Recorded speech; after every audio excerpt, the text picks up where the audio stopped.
नौकरानी एक घर के लिए कितनी जरूरी होती है, आइए देखते हैं। अरे बहू, ये देख, सारा साबुन बर्तन में रह गया।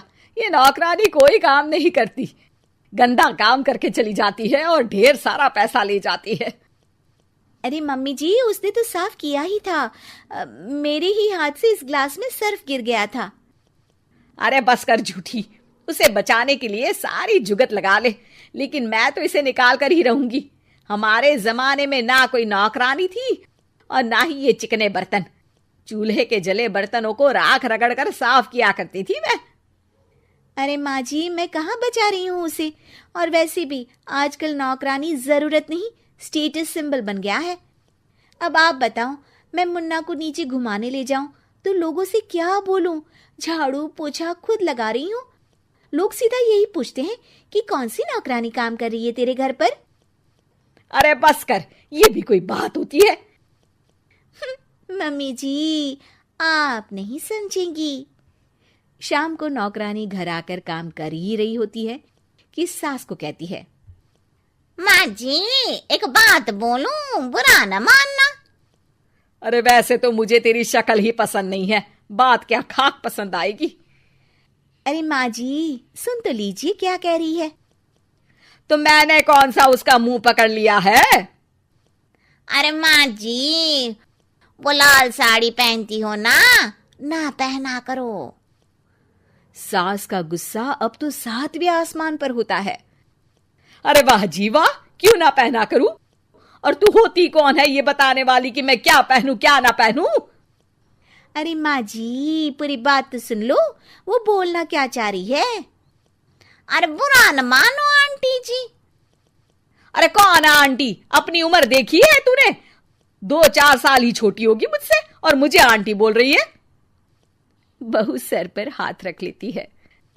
अरे अच्छी खासी उम्र दराज हो और आंटी ना बोलूं? मैं तुम्हारी बहू से भी 4 साल छोटी हूं। क्यों दीदी?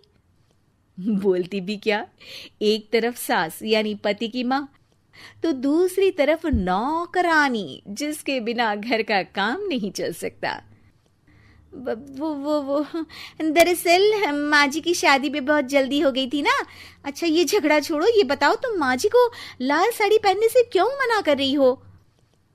वो ना, इनकी उम्र की सारी औरतें सोसाइटी में इनके लिए बात करती हैं कि तुम्हारी सास बुढ़ी घोड़ी लाल लगाम है। बहू को ये सुनकर गुस्सा आ जाता है। अरे वाह वाह, कौन बोलता है जी? खुद क्या है यहाँ की औरतें, बाल सफेद लेकिन टाइट जींस और कोई कुछ भी पहने। अरे पहनना हमारा निजी हक है, किसी को कुछ हक नहीं बनता कि वो मेरी सास के लिए कुछ बोले। मैं आज ही जाकर माँ जी के लिए लाल जींस लेकर आऊंगी, फिर देखो कोई क्या बोलता है। अरे चुप लाल जींस। अरे सुन नौकरानी के बच्ची, जाकर बोल दे उन लोगों से कि उन लोगों की तरह मैं उड़ती नहीं फिरती हूं घर बार छोड़कर। अपने बच्चों और नाती पोतों में मन लगाती हूं, ना कि सारा दिन ताश के पत्तों में आंख गड़ाकर 3 पत्ती खेलूं। नौकरानी वहां से चली जाती है। वैसे बहू, नौकरानी के क्या फायदे हैं ये तो पता नहीं, लेकिन सबसे अच्छा तो ये कि पता चल जाता है कि कौन किसके लिए क्या बोल रहा है। सोसाइटी में तेरा नौकरानी रखने का इरादा बिल्कुल ठीक था। अगले दिन उन लोगों के घर की बेल बजती है। बहू दरवाजा खोलती है कि सामने कुछ औरतें खड़ी होती हैं। अरे बहू, कहाँ है तेरी सास? बुला जरा। अरे बहन जी, आप सारी एक साथ आइए आइए, कैसे आना हुआ? अरे 3 पत्ते खेलने आई हैं, क्यों खेलोगी? क्यों नहीं, वैसे भी बड़े दिन हो गए, एंटरटेनमेंट हुआ नहीं। बहू जा जाकर पकोड़े तो बना ला। अरे बस करिए, आगे कुछ पीछे कुछ। वैसे तो कहती है कि परिवार पर ध्यान देती है, हमारी तरह 3 पत्तियां नहीं खेलती।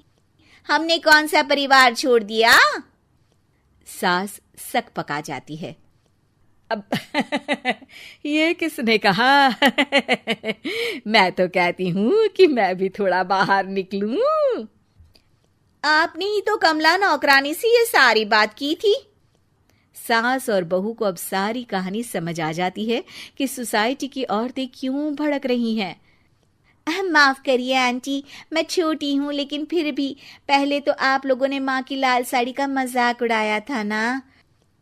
हाँ हाँ उड़ाया था, लेकिन उससे पहले तो तुम लोगों ने हमारी जीन्स के बारे में बात की थी।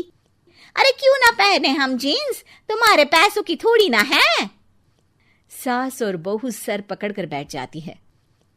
देखा बहू, ये खेल कर गई तेरी नौकरानी, यहाँ की बात वहां तो वहां की बात यहाँ। दोनों किसी तरह औरतों को समझा बुझाकर घर भेजती है और कसम खाती है कि नौकरानी को नौकरानी ही रहने देंगी।